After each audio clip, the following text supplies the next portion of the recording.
Hello dear students, आप सभी का एक नए वीडियो में फिर से स्वागत है। देखिए, आज की इस वीडियो में हम लोग सीखेंगे। देखो, पूरा 10th का जो फिजिक्स है, सिविक्स बल्कि जो 10th का पूरा सिविक्स है, और सिविक्स का पूरा ये फुल चैप्टर इसमें होगा।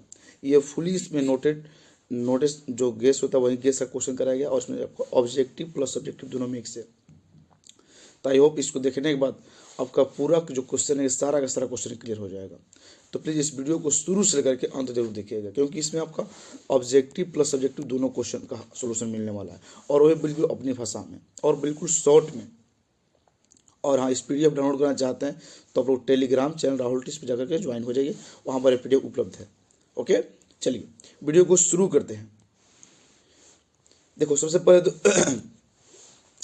एक बात बता दें कि जो चैप्टर हम लोग की किताब है सिविक्स, जो सिविक्स से नंबर आता है कितना का, 20 नंबर का एग्जाम पूछते हैं, कितना का, 20 नंबर का। तो इस वीडियो का आप लोग देखने के बाद आपका 20 नंबर पक्का हो जाएगा। अब लिखा गया है कि इस बुक से आपको एग्जाम में कुल 20 अंक आते हैं, जिसमें 12 ऑब्जेक्टिव और 8 के सब्जेक्टिव। सब्जेक्टिव में दो अंक वाला, 2 प्रश्न और 1 प्रश्न कितना, 4 अंक वाला। ठीक है, तो 12 ऑब्जेक्टिव आपका 8 नंबर का सब्जेक्ट, दोनों इसमें क्लियर हो जाएगा। सबसे पहले हम लोग का चैप्टर नंबर 1 शुरू करते हैं, लोकतंत्र में सत्ता की साझेदारी। देखिए, इससे कुछ नोटेड पॉइंट है। नोटेड पॉइंट ये है कि सर्वप्रथम इंग्लैंड में 1918 ईस्वी में महिलाओं को वोट देने का अधिकार मिला। यह जितना नोटेड पॉइंट होगा, ये सब के सब क्या है, ऑब्जेक्टिव है। सब के सब क्या है, ऑब्जेक्टिव है, ऑब्जेक्टिव क्वेश्चन है। तो क्वेश्चन यहाँ से आता है कि इंग्लैंड में सर्वप्रथम महिलाओं को वोट देने का अधिकार कब मिला, तो 1918 में। अगला क्वेश्चन है कि जेड गुडी लोकतंत्र में रंग भेद के विरोधी नहीं थे। कह दिया कौन लोकतंत्र में रंग भेद के विरोधी नहीं थे, तो कौन, जेड गुडी। या कह दिया जेड गुडी लोकतंत्र में क्या थे, तो रंग भेद के विरोधी नहीं थे। अगला क्वेश्चन क्या है कि पाकिस्तान एक ऐसा देश है, तो इस्लामिक देश है। पाकिस्तान एक ऐसा देश है, इस्लामिक देश है। इस्लाम मतलब इस्लाम धर्म होता है इसका, मुसलमान लोगों का। तो पाकिस्तान में जो पाकिस्तान में आपका पूरा जो लोग है, उसमें तो क्या अधिकतर मतलब कि 99% क्या है, वहाँ पर मुस्लिम धर्म के लोग हैं। बाकी 1% बाकी दूसरा कोई है। तो इसीलिए पाकिस्तान जो है पूरा कैसे इस्लामिक धर्म। लेकिन क्या है भारत, तो भारत ना तो इस्लामिक है, ना ही पूरा हिंदू है, ना ही यहाँ पर देखो, यहाँ पर हर एक धर्म के लोग हैं। इसलिए भारत एक तरह से बोल सकते हैं पूरा हिंदुत्व देश नहीं है। अगला क्वेश्चन क्या है कि भारत में पंचायती राज संस्थाओं में औरतों के लिए आरक्षण है, आरक्षण है। क्वेश्चन क्या देगा कि कहाँ की पंचायती राज संस्थाओं में औरतों के लिए आरक्षण है, कहाँ के लिए, भारत के लिए। कहाँ, भारत में। कहाँ पर, भारत में। अगला नोटेड ये हम लोग का है कि एक धर्म दूसरे धर्म से श्रेष्ठ है, यह कहना सांप्रदायिक राजनीति कहलाता है। यहाँ से कहा जाए क्वेश्चन कि एक धर्म दूसरे धर्म से श्रेष्ठ है, यह कहना क्या कहलाता है, तो यह कहना सांप्रदायिक राजनीति कहलाता है। यह कहता है सांप्रदायिक राजनीति क्या कहलाता है, सांप्रदायिक राजनीति क्या कहलाता है, तो एक धर्म से दूसरे धर्म श्रेष्ठ है, यही कहना सांप्रदायिक राजनीति कहलाता है। ओके, अगले नोट ये हम लोग का है कि गांधी जी ने कहा था कि धर्म को राजनीति से अलग नहीं किया जा सकता। हाँ, देखो, गांधी ने कहा था, अम्बेडकर ने कहा था, बहुत लोगों ने कहा था कि धर्म को राजनीति से अलग नहीं किया जा सकता है।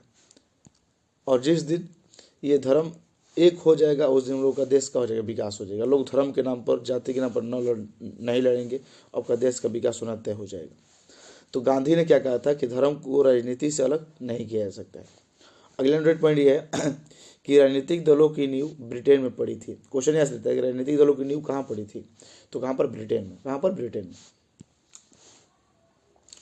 अगला 100 पॉइंट क्या है कि लैंगिक विभाजन का अर्थ समाज द्वारा स्त्री और पुरुषों को दी गई असमान भूमिकाएं हैं।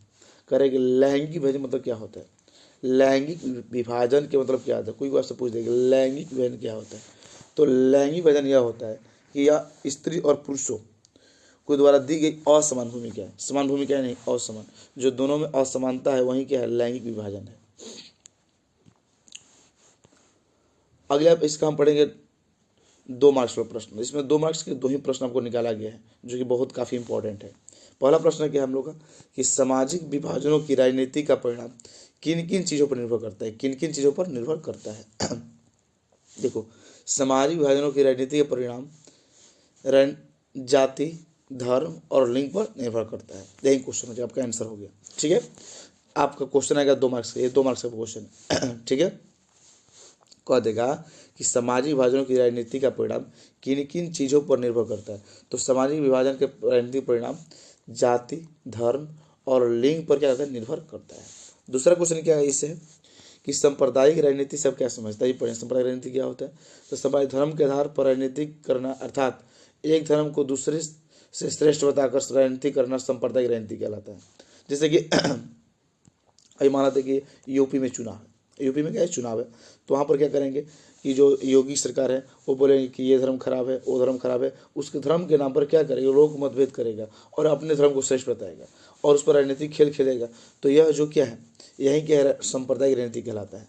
कहे हमने अयोध्या में राम मंदिर बनवा दिया, ये करा दिया, वो करा दिया, तो वहाँ पर पाकिस्तान जो मुस्लिम संप्रदाय के लोग हैं उन्होंने बोला कि ना हम लोग बाबरी मस्जिद के लिए यहाँ पर यह जमीन ले लिया है, तो लोग क्या करेंगे, एक धर्म को दूसरे धर्म से बताकर श्रेष्ठ वहाँ पर राजनीति करेंगे, तो उसे कहते हैं सांप्रदायिक राजनीति कहलाता है। ओके, चलिए अगला हम लोग नोटेड क्या है कि सत्ता में साझेदारी की कार्य प्रणाली। देखो बहुत अच्छा चैप्टर है ये भी। अब इससे पहले क्या चीज, वन लीनियर, जो भी वन लीनियर जितना ये सब है, ये सब के सब क्या है, ऑब्जेक्टिव क्वेश्चन है। ठीक ना, इसके बाद हम सब्जेक्टिव करेंगे। चलो, आज़ादी के समय देश में कुल कितने देश रियासतें थी? देखो आज़ादी के समय देश में कुल 563 देशी रियासतें थी। आज़ादी के समय देश, देखो जो हम लोग का राज्य था, जो हम लोग का देश जो था, यह क्या चीज़, छोटे छोटे राज्यों में बटा हुआ था, जहाँ के जो राजा थे क्या चीज़, जहाँ के क्या चीज़, यहाँ पर हम लोगों के, अब हम लोग का देश क्या है, लोकतांत्रिक है। पहले हम लोग का देश लोकतांत्रिक नहीं था, पहले क्या था, हम लोग का देश राजतंत्र था। राजतंत्र का मतलब जहाँ पर राजा होते थे, प्रत्येक छोटे छोटे क्या चीज, तो छोटे छोटे 563 रियासतें थी और वहाँ के राजा हुआ करते थे, वहाँ के राजा ये सब अपना कारोबार संभालते रहते थे। ठीक ना, ये छोटे छोटे जितना भी ये सब कैसे दे सकते, ऐसे कुल कितने थे, 563 थे। ठीक है, तो वही क्वेश्चन दिया गया कि आज़ादी के समय देश में कुल कितनी रियासतें थी, तो कुल कितने, 563। ओके, अगला क्वेश्चन क्या है कि 1946 में हाँ देखो, संविधान सभा गठन कब हुआ, तो 1946 में। संविधान सभा गठन कब हुआ, तो 1946। बहुत ही सब नोटेड पॉइंट, बहुत अच्छा है, एकदम फिक्स है, तुम्हारा क्वेश्चन यहीं से आएगा। क्वेश्चन बैंक उठा के देख लेना, सारा क्वेश्चन इसी से आया होगा। कह रहा है क्वेश्चन अगला कि स्वाधीनता आंदोलन किस पार्टी के नेतृत्व में, तो स्वाधीनता आंदोलन कांग्रेस पार्टी के नेतृत्व में हुआ। किसके पार्टी में, कांग्रेस पार्टी के। अगला है कि केंद्र और राज्य के बीच शक्तियों का विभाजन कितने सूचियों में हुआ है, तो 3 सूचियों में। कितने सूचियों में, 3 सूचियों में। केंद्र और राज्य के बीच के शक्ति विभाजन कितने सूचियों में हुआ, तो 3 सूचियों में हुआ। अगला क्वेश्चन किस सूची में केंद्र और राज्य सरकार दोनों का नियम बन सकती है। देखो किस सूची में सरकार, केंद्र सरकार और राज्य सरकार दोनों नियम बन सकती है, तो किस सूची में, समवर्ती सूची में। किस सूची में, समवर्ती सूची में। भारत क्या है, तो राज्यों का संघ है। भारत में कुल कितने राज्य हैं, तो 28 राज्य हैं, 29 नहीं 28 राज्य, याद करना फिलहाल का। अगला क्वेश्चन क्या है कि वेस्ट इंडीज में 1998 में, हाँ देखो वेस्ट इंडीज बात बोल रहा है, वेस्ट इंडीज संघ की स्थापना कब हुई, तो 1998 में। 1998 में किसकी स्थापना, वेस्ट इंडीज संघ की स्थापना। क्वेश्चन देता है कि वेस्ट इंडीज संघ की स्थापना कब हुई, तो 1998 में। अगला क्वेश्चन क्या है हम लोग का कि 1989 में सोवियत संघ का विघटन हुआ। 1989 में सोवियत संघ का विघटन। क्वेश्चन है कि सोवियत संघ विघटन कब हुआ, तो 1989 में। कब, 1989 में। कहीं कहीं आपको ये मिलेगा 1991 मिलेगा, कहीं कहीं कैसी 1991 आपको मिलेगा, तो इससे घबराना आपको ना है। अगला क्या है कि नागालैंड, उत्तराखंड, झारखंड जैसे भाषा के आधार पर बने। हाँ देखो ये जितने राज्य हैं, नागालैंड, उत्तराखंड, झारखंड, ये जो राज्य है ये किस तरह बने हैं, तो ये सब जो राज्य थे ये सब भाषा घर बने। मतलब जाइएगा झारखंड में तो वहाँ झारखंडी भाषा मिलेगा, उत्तराखंड जाइए तो उधर दूसरे भाषा मिलेगा, नागालैंड को सबको भाषा नहीं समझ में, ये सब बातें बोलता है। तो जितने भी ये राज्य हैं, नागालैंड, उत्तराखंड, झारखंड, देखिए क्वेश्चन में कि कौन से राज्य भाषा के आधार पर बने हुए हैं, झारखंड, नागालैंड, उत्तराखंड, सभी, तो आपके आंसर का आदमी सभी हो जाएगा। देखो हम लोग अगले क्वेश्चन आपसे पूछे हैं कि भारत की राष्ट्रीय भाषा कौन है, बताइएगा जरा सारे कोई। अगला सारे कोई कमेंट में कीजिएगा भारत की राष्ट्रीय भाषा कौन है, आपका ही रहेगा क्वेश्चन रहेगा। देखते हैं कौन कौन इसका आंसर सही देता है। हाँ, अगला क्वेश्चन क्या आप लोग का कि देश में 40% ऐसे लोग हैं जो राष्ट्रीय भाषा हिंदी बोलते हैं। ये बताया है कि आपका राष्ट्रभाषा क्या है, तब हम लोग का राष्ट्रभाषा क्या है, हिंदी है।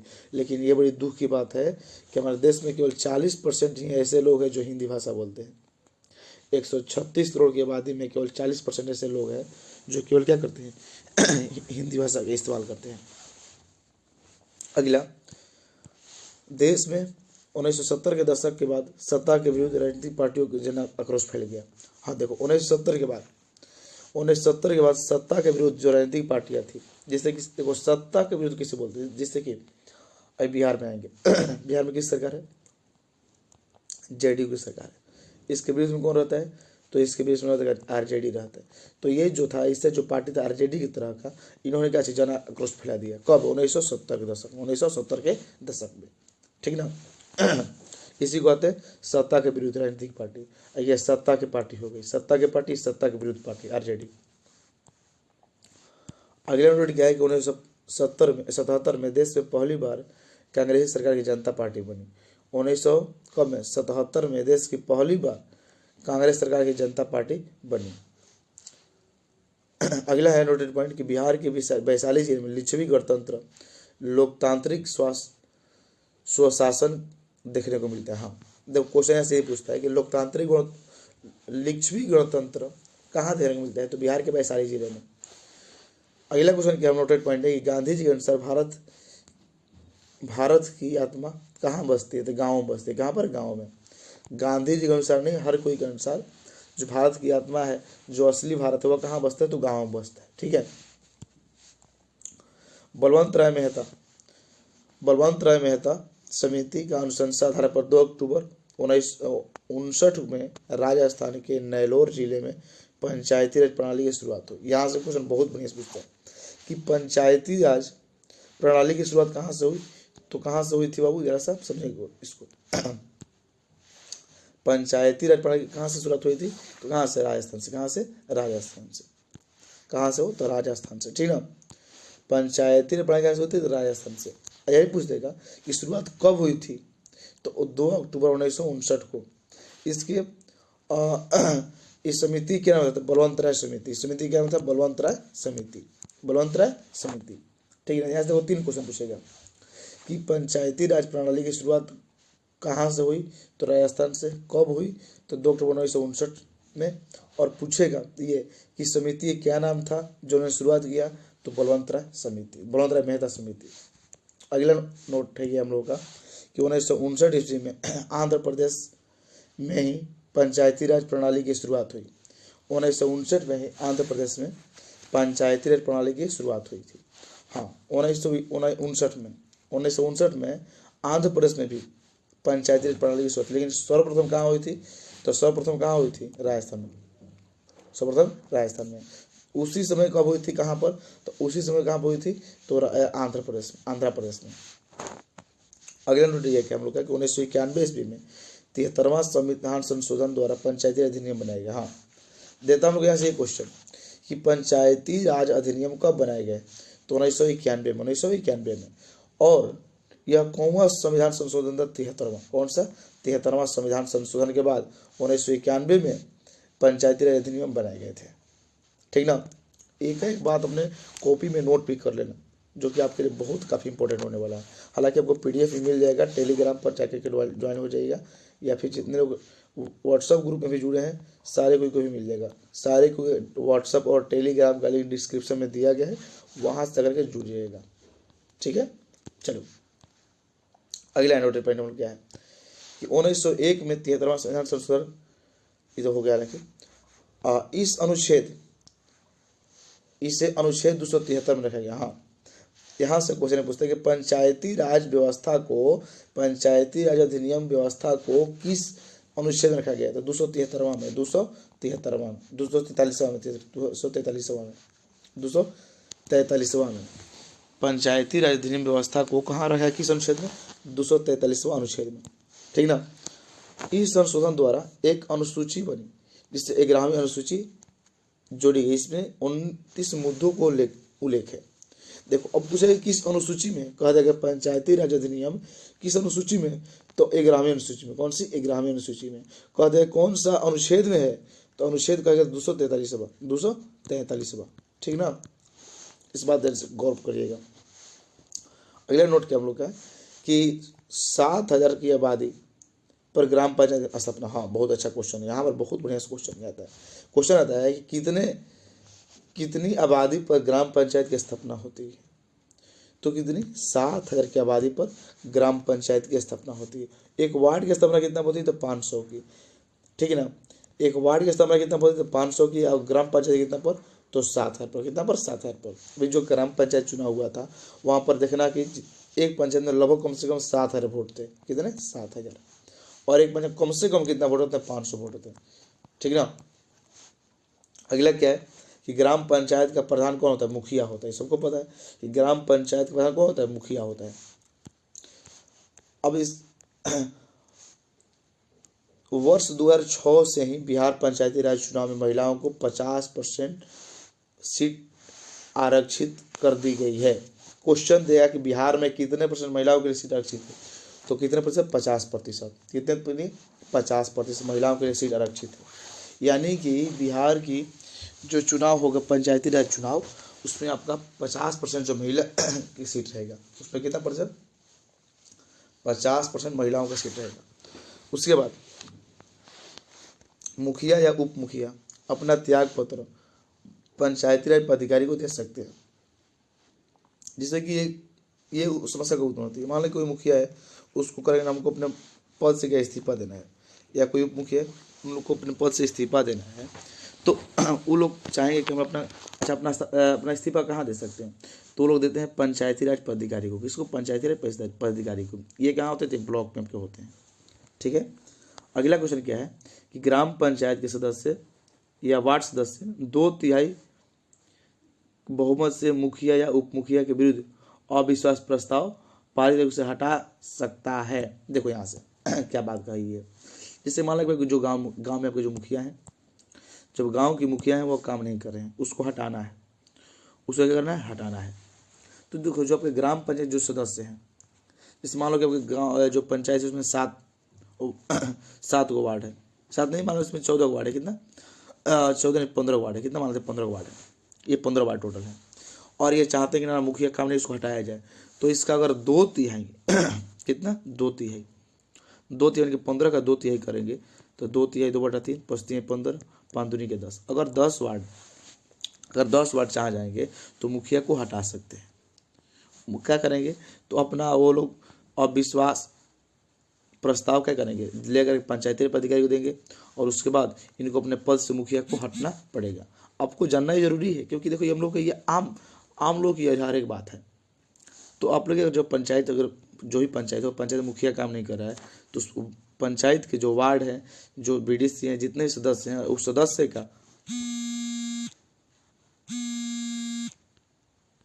अगला लोग पढ़ेंगे। देखो पंचायत के सभी जो पदों का कार्यकाल कितना? 5 वर्षों का होता है। पंचायत जो भी होते हैं, मुखिया हो, वार्ड हो, हर कोई की पंचायत कितना होता है? उसका कार्यकाल 5 वर्ष का होता है। ग्राम सभा की बैठक बुलवाना मुखिया की जिम्मेदारी होती है। कौन बुलाता है? मुखिया बुलाते हैं। करे कि सुरक्षा दल के नेता कौन होते हैं? दलपति कहते हैं। ग्राम कचहरी प्रधान कौन होता है? सरपंच होता है। इस बात याद कर लेना, बहुत जरूरी है। करे सरपंच सही प्रकार का अधिकतम 10,000 तक के मामलों की सुनवाई कर सकता है। करे सरपंच सही प्रकार के अधिकतम 10,000 तक के मामलों की सुनवाई कर सकता है। 5,000 की आबादी पर एक पंचायत समिति सदस्य चुने जाते हैं। मतलब वहीं जो पंचायत समिति सदस्य होते हैं, ये भी क्या पंचायत में ही आते हैं, जो कि 5,000 आबादी पर एक चुना जाएंगे। अगला क्या रखा है? किसी भी पद से विघटन होने पर उसे 6 महीने के अंदर चुनाव कराना पड़ता है। करे किसी भी पद से विघटन होने पर उसमें 6 महीने के अंदर चुनाव कराना पड़ता है। जैसे कि मान लो कोई पद से कोई हट गया, तो वहाँ पर 6 महीने के अंदर आपको चुनाव कराना बहुत जरूरी है। अगला है कि 1992 में 74वां संविधान संशोधन नागरिक शासन व्यवस्था को जोड़ा गया था। हाँ देखो, 74वां संविधान संशोधन कब जोड़ा गया था? तो 1992 में। 74वां संविधान संशोधन कब जोड़ा गया? तो 1992 में। अगला क्वेश्चन क्या है कि नगर का प्रधान कौन होता है? तो नगर पार्षद। जो लोग नगर में रहते होंगे तो वहाँ पर बात कर, जैसे हम लोग आरा नगर में रहते हैं, तो आरा नगर का प्रधान कौन होता है? तो नगर परिषद होता है। और नगर परिषद का प्रधान, नगर परिषद आरा नहीं है, आरा क्या है, नगर निगम है। तो नगर निगम के प्रधान कौन होता है, महापौर होता है। कौन, महापौर। नगर निगम का मुख्य प्रशासक कौन होता है, नगर आयुक्त होता है, नगर आयुक्त, नगर आयुक्त, ठीक ना। तो यहाँ से पूछेगा नगर निगम का प्रधान कौन होता है, तो महापौर। और नगर परिषद का तो नगर पार्षद होता है। इसका समझ लेते जरा सा, और जो 2 मार्क्स लोग प्रश्न आते हैं वो पढ़ लेते हैं। सत्ता की साझेदारी से आप क्या समझते हैं। देश की राजनीति को केंद्र सरकार से लेकर ग्राम पंचायत के सभी वर्गों में बढ़ जाना सत्ता की साझेदारी कहलाता है। इसमें विभिन्न समुदाय के बीच टकराव भी हो जाता है, क्योंकि सभी वर्गों को सत्ता में रहने का मौका मिल जाता है। ठीक है, करेंगे सत्ता की साझेदारी क्या है, तो सत्ता की तरीके है देश के राजनीति को केंद्र सरकार से लेकर के ग्राम पंचायत के सभी वर्गों में बांटा जाना होता है, और इसे क्या सत्ता की साझेदारी कहते हैं। और इसमें क्या विभिन्न समुदायों के बीच टकराव भी कम हो जाता है, क्योंकि सभी वर्गों की सत्ता में रहने का मौका मिल जाता है। अगला नोट क्या है कि सत्ता की साझेदारी लोकतंत्र में क्या महत्व रखती है। तो सत्ता की लोकतंत्र में सत्ता किस के पास रहेगी यह जनता तय करती है। इसलिए सत्ता की साझेदारी लोकतंत्र में काफ़ी मायने रखती है। सत्ता की साझेदारी में राजनीतिक शक्ति देश के विभिन्न तबके के लोगों तक पहुंच जाती है। वो करेंगे देखो सत्ता की साझेदारी में लोकतंत्र क्या मतलब, देखो सत्ता की साझेदारी में लोकतंत्र का काफ़ी महत्व है, क्योंकि लोग जिधर चाह देंगे, जिसको चाह देंगे उसको जो बना सकते हैं। अगर लोग चाह गए तो किसी को भी मुख्यमंत्री बना सकते हैं, किसी को प्रधानमंत्री बना सकते हैं, लेकिन लोग नहीं चाहेंगे तो कोई नहीं बन पाएगा। इसीलिए सत्ता की साझेदारी में लोकतंत्र काफ़ी महत्व है। ओके, अगला नोट क्या है कि गठबंधन सरकार से आप क्या समझते हैं। हाँ देखो गठबंधन सरकार की बात क्या मतलब क्या होता है। गठबंधन जब 2 या 2 से अधिक पार्टियों आपस में मिलकर बहुमत पर पूरा करके अपनी सरकार बनाती है, तो इस प्रकार बनी सरकार को कहते हैं गठबंधन सरकार कहते हैं। वर्तमान में बिहार में जदयू और भाजपा सरकार गठबंधन सरकार है। हाँ देखो यहाँ पर लिखा गया है गठबंधन सरकार जब 2 या 2 से अधिक पार्टियाँ, जिससे कि मान लो कि हम लोग जो ये अभी जो बिहार में सरकार जदयू और बीजेपी सरकार जिसको एनडीए नाम दिया गया है, इसमें आपका बीजेपी है, आपका जेडीयू है, इसमें आपका क्या है हम है, उसके बाद इसमें क्या हम लोग का और साहनी की एक पार्टी है जिसको का नाम जोड़ा जाता है। एक इसमें 3-4 पार्टी या 4 से 5 पार्टियाँ मिलकर क्या चाहिए अपना सरकार बिहार में बनाई हुई है। तो गठबंधन सरकार इसी कहते हैं जब 2 या 2 से अधिक पार्टियाँ मिलकर अपनी सरकार बनाती है, तो इससे हम क्या कहते हैं गठबंधन सरकार कहते हैं। ठीक है, अपनी भाषा में। अगला क्या है कि राजनीतिक दल से आप क्या समझते हैं। राजनीतिक दल से आप क्या समझते हैं। राजनीतिक दल कुछ ऐसे लोगों का समूह होता है जिनका उद्देश्य सत्ता प्राप्त कर देश की जनता का सेवा करना होता है, जैसे कि कांग्रेस दल, भारतीय जनता पार्टी, बहुजन समाज पार्टी इत्यादि। कह रहे राजनीतिक दल कुछ ऐसे लोगों का समूह होता है जिनका उद्देश्य सत्ता प्राप्त कर देश की जनता की सेवा करना होता है। मतलब जो इधर से जो केंद्र में जितनी पार्टियां, ऐसी पार्टियां जो केंद्र में चुनाव लड़ती है उसी को कहते हैं क्या चीज, राजनीतिक दल पार्टी कहते हैं। ठीक है, अगला क्या है, अगला हम लोग पढ़ेंगे कौन चैप्टर तो 3 चैप्टर, लोकतंत्र में प्रतिस्पर्धा का संघर्ष। देखो भारत हमारा स्वतंत्र कब, 15 को भारत ने 26 जनवरी 1950 को अपने गणतांत्रिक संविधान को अंगीकृत किया। उसके बाद 1970 के दशक में सत्ता के विरुद्ध राजनीतिक पार्टियों में जन आक्रोश फैल गया। 1970 में क्या हुआ, तो सत्ता के विरुद्ध जो पार्टियां थी उसमें क्या जन आक्रोश फैल गया। उसके बाद 1971 में क्या हुआ, पुनः स्थापना हुई। 1971 में क्या हुआ, कांग्रेस पार्टी का स्थापना होता है। 1971 में क्या होता है, कांग्रेस पार्टी का स्थापना होता है। और कौन वहाँ प्रधानमंत्री बनती थी, इंदिरा गांधी प्रधानमंत्री बनी। 1975 में देश में आपातकाल की घोषणा हो गई। यहाँ से हर एक बात आपको नोटेट करना, याद करना होगा। 1970 में क्या हुआ, तो जनता का देखो सत्ता के विरुद्ध राजनीतिक पार्टियों का जन आक्रोश फैला। 71 में क्या हुआ, तो पुनः कांग्रेस पार्टी की पुनः स्थापना हुई और इंदिरा गांधी प्रधानमंत्री बनी। 1975 में क्या हुआ, तो आपातकाल घोषणा हुई। 1977 में क्या हुआ, तो जनता पार्टी की सरकार बनी। ठीक है, उसके बाद 71 के आम चुनाव में इंदिरा गांधी ने गरीबी हटाओ आंदोलन का नारा दिया था। हाँ बहुत अच्छा क्वेश्चन है, यहाँ से 2 बार क्वेश्चन पूछा गया ये कि गरीबी हटाओ का नारा किसने दिया था, तो इंदिरा गांधी ने। और यह कब के चुनाव का था, तो 1971 के आम चुनाव के बाद था। ठीक है, अगला क्वेश्चन क्या है कि बिहार में छात्र आंदोलन का नेतृत्व किसने किया था? तो बिहार में छात्र आंदोलन का नेतृत्व किया था जयप्रकाश नारायण ने। इसने जयप्रकाश नारायण ने। आपसे ये क्वेश्चन है कि जयप्रकाश नारायण हवाई अड्डा कहाँ पर है? बताइएगा सारे क्वेश्चन। जयप्रकाश नारायण हवाई अड्डा कहाँ पर है? आप लोग बताइएगा। ये क्वेश्चन आपका एग्जाम में आया हुआ क्वेश्चन, ये भी क्वेश्चन। 1974 ईस्वी में छात्र आंदोलन में जयप्रकाश ने संपूर्ण क्रांति का नारा दिया था। हाँ, यहाँ से क्वेश्चन पूछा कि संपूर्ण क्रांति का नारा किसने दिया? तो जयप्रकाश नारायण ने। कब दिया था? 1974 में। 1974 में जयप्रकाश नारायण ने संपूर्ण क्रांति का नारा दिया था। कब? 1974 में, जब छात्र आंदोलन हुआ था। कह रखा है कि 25 जून 1975 से 8 महीने तक आपातकाल रहा। 25 जून 1975 से कितने तक आपातकाल रहा? इमरजेंसी। अगला है कि 1977 से 1977 ईस्वी लोकसभा में 542 सीटों में चुनाव में जनता पार्टी को 330 सीटें मिली थी। कह देगा कि 1977 की लोकसभा चुनाव में जनता पार्टी को कितने सीटें मिली? तो 330 सीटें। 1980 में इंदिरा गांधी ने पुनः प्रधानमंत्री बनी। इंदिरा गांधी ने क्या किया? 1980 में पुनः प्रधानमंत्री बना। उसके बाद नोटेड किया हम लोग का है कि अंगूर के पेड़ काटने की अनुमति नहीं देने के कारण चिपको आंदोलन हुआ। चिपको आंदोलन क्या हुआ? क्योंकि अंगूर के पेड़ काटने नहीं दिया गया था, जिसके बाद क्या हुआ? तो चिपको आंदोलन शुरू किया गया। ठीक है, तो अंगूर के पेड़ काटने की अनुमति नहीं देने के कारण चिपको आंदोलन हुआ था। दलित पैंथर्स दलित युवाओं का एक संगठन था। दलित पैंथर क्या था? तो दलित युवाओं का एक संगठन था। ठीक है, यहाँ से क्वेश्चन देगा कि भारतीय किसान यूनियन के प्रमुख नेता कौन थे? महेंद्र सिंह टिकैत। कौन थे? टिकैत। ये क्वेश्चन कल के सेट में आया था हम लोगों का, जो हम सीरीज 6 का ये सेट में क्वेश्चन था। अगला क्वेश्चन है कि ताड़ी विरोध आंदोलन आंध्र प्रदेश में कब?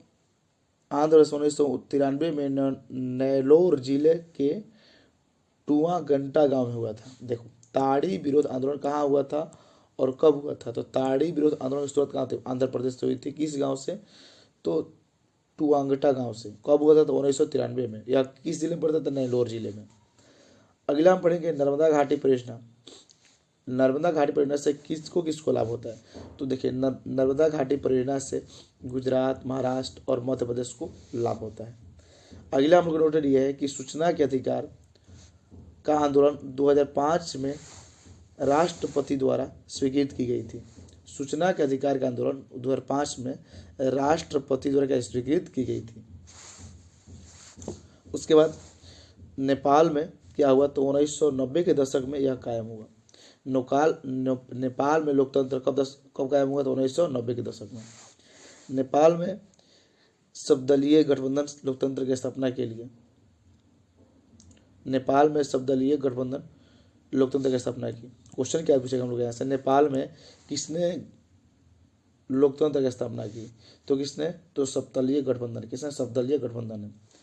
अगला है नोटेड पॉइंट होगा ये कि बोल्विया में जन संघर्ष पानी की कीमत में 4 गुना वृद्धि के कारण हुई थी। पूछेगा कि बोल्विया में जन संघर्ष किसके कारण हुई थी? तो पानी की कीमत में 4 गुना वृद्धि के कारण। बोल्विया में जन संघर्ष किसके कारण हुई थी? तो पानी की कीमत में 4 गुना वृद्धि के कारण। अगला हम लोग क्या है नोटेड? देखो, अगला नोटेड ये हम लोग का है कि बांग्लादेश को याद हुआ तो 1971 में, श्रीलंका तो 1948 में, बांग्लादेश का 1971, श्रीलंका 1948। अगला नोट ये हम लोग का पूछेगा कि राजनीतिक दलों को लोकतंत्र का क्या कहता है? प्राण कहता है। राजनीतिक दलों को लोकतंत्र का प्राण कहा जाता है। ब्रिटेन में एक दलीय, अमेरिका में द्विदलीय और भारत में बहुदलीय व्यवस्था है। यहाँ से क्वेश्चन पूछता है कि ब्रिटेन में कैसी व्यवस्था है? तो एक दलीय है। अमेरिका में कैसी है? तो द्विदलीय है। और भारत में कैसा है? तो बहुदलीय व्यवस्था है। यहाँ से 3 क्वेश्चन पूछता है, पूछा गया क्वेश्चन है यहाँ से। आप क्वेश्चन में अगर पढ़ते होंगे तो क्वेश्चन मिलता होगा कि भारत में किस प्रकार की व्यवस्था है? तो बहुदलीय व्यवस्था है या बहुराष्ट्रीय व्यवस्था है। ओके, अगला क्वेश्चन क्या है कि दल बदल कानून 1985 में पारित हुआ था। सांसदों और यह विधेयकों पर लगता है। सुनो, दल बदल कानून क्या होता है? तो दल एक ऐसा कानून है जिसमें क्या चाहिए, जो किसी पार्टी के सांसद या विधायक क्या होते हैं, अपनी पार्टी को चेंज करके चले जाते हैं किसी पार्टी में दूसरी पार्टी में। ठीक ना? तो यह कब पारित हुआ था? तो 1985 में। अगला क्वेश्चन है कि राष्ट्रीय राजनीतिक दल बनाने के लिए लोकसभा तथा विधानसभा के चुनाव में 4 से अधिक राज्यों द्वारा कुल डाले गए वैध मतों का 6% प्राप्त करने के साथ किसी राज्य में लोकसभा की सीट लोकसभा की कम से कम 4 सीटों विजय होना आवश्यक है। कह रखा है कि राष्ट्रीय राजनीतिक दल बनने के लिए लोकसभा तथा विधानसभा के लिए चुनाव में 4 से अधिक राज्यों में कुल डाले गए मत का लगभग कितना 6% प्राप्त करके किसी राज्य की लोकसभा कम से कम 4 सीटों पर विजय होना आपको आवश्यक है। चलो आपका ये देखो, यहाँ से क्वेश्चन एक आपका फिक्स है, 1 नंबर क्वेश्चन का फिक्स है। यहाँ से दिया गया पार्टी, उसके स्थापना और उसके संस्थापक। कांग्रेस पार्टी की स्थापना कब हुई थी? 1885 में। इसके संस्थापक कौन थे? एओ ह्यूम। कम्युनिस्ट पार्टी की स्थापना कब हुई? तो 1925 में। इसके संस्थापक कौन थे? एस डांगे। झारखंड मुक्त मोर्चा की स्थापना कब हुई थी? तो 1973 में। इसके संस्थापक कौन थे? तो विनोद बिहारी महतो। बीजेपी भारतीय जनता पार्टी की स्थापना कब हुई? तो 1980 में। और इसके संस्थापक कौन थे? तो लाल कृष्ण आडवाणी। अगला क्वेश्चन, बहुजन समाज पार्टी, वादी नहीं पार्टी होगा। बहुजन समाज पार्टी की स्थापना कब हुई? 1984 में। और इसके संस्थापक कौन थे? कांसीराम। कौन? मानवीय कांसीराम। अगला है कि समाजवादी पार्टी की स्थापना कब हुई? तो 1992 में। और इसके संस्थापक कौन थे? मुलायम सिंह यादव। अगला क्या हम लोग का कि राजद, आरजेडी जिसको हम कहते हैं, इसकी स्थापना कब हुई? तो 1977 में। और इसके संस्थापक कौन थे? तो लालू यादव।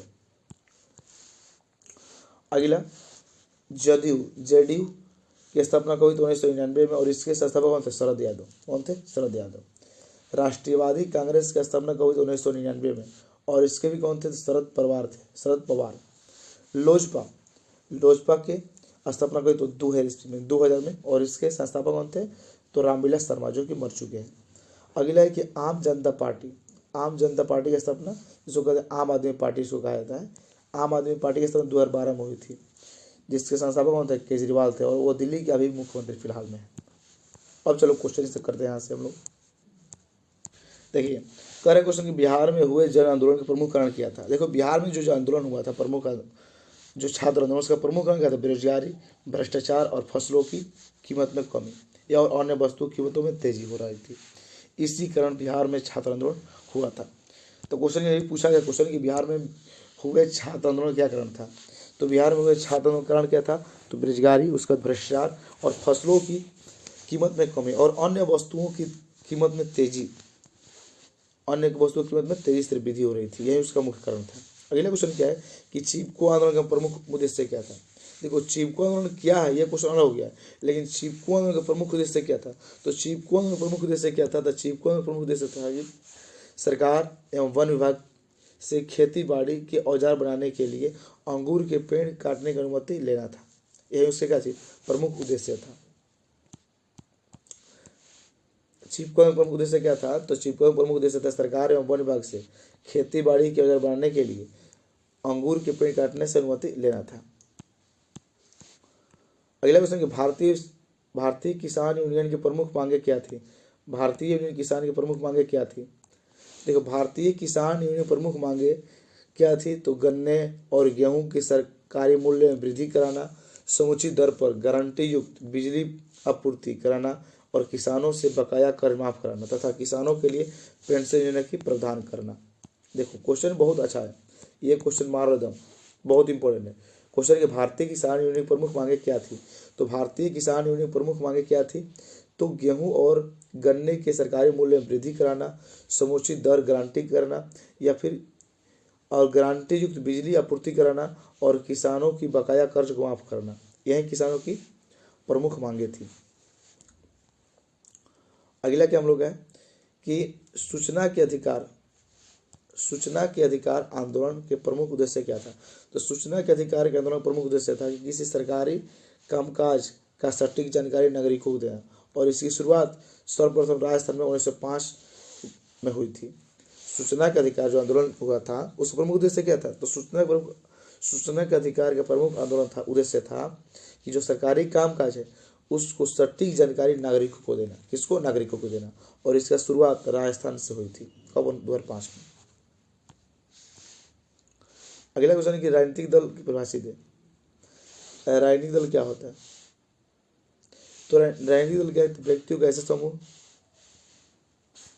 देखो, राजनीतिक दल क्या है, इसको परिभाषित देना कि राजनीतिक दल क्या है, तो व्यक्तियों का ऐसा समूह जिसमें समान उद्देश्य रखते हैं, जो समान उद्देश्य रखते हैं उसे राजनीतिक दल कहलाते हैं। राजनीतिक दलों का मुख्य उद्देश्य क्या है, तो सत्ता प्राप्त कर जनता की सेवा करना।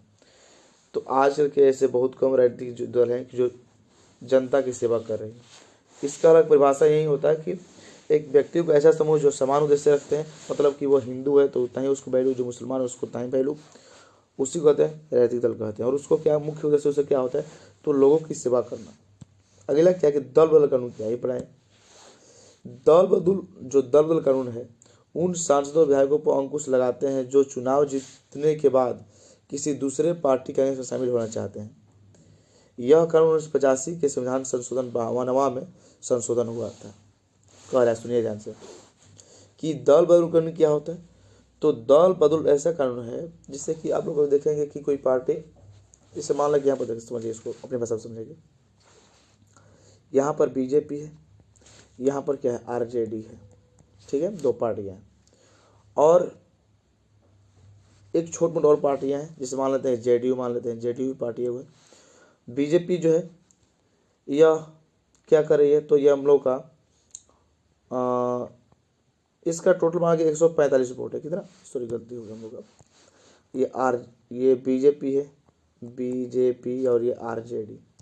ये देखो जो बीजेपी के इसके पास जो कुल वोट है कितना, 183 वोट है, ठीक है। हमको बहुमत कितना पाना है, तो बहुमत कितना पाना है इसको, तो 150 पर होना है, 150 पर होना है, ठीक ना। बहुमत कितना पाना है, तो 150 पर होना है। और इसके पास कितना है, 183 को वोट जीते हैं। और जो आरजेडी है वो कितना है, वो 170 है, 170 है। अब यह क्या कर रहा है, इसमें से पर भी लगा रहा है कि जॉन जेडीयू के विधायक गए हैं और जॉन हम के विधायक गया है और जॉन और जो पार्टी विधायक गया है, वो लोग को अपने तरफ कर रहा है।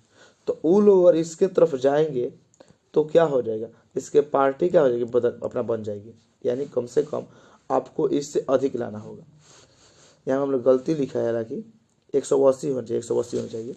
तो करेंगे ना, देखो हमारे तरफ आ जाओ, तुमको मंत्री बना देंगे, विधायक बना देंगे, जो बोल रहे हैं सब करा देंगे। तो ये लोभ दे रहा है इन लोगों को।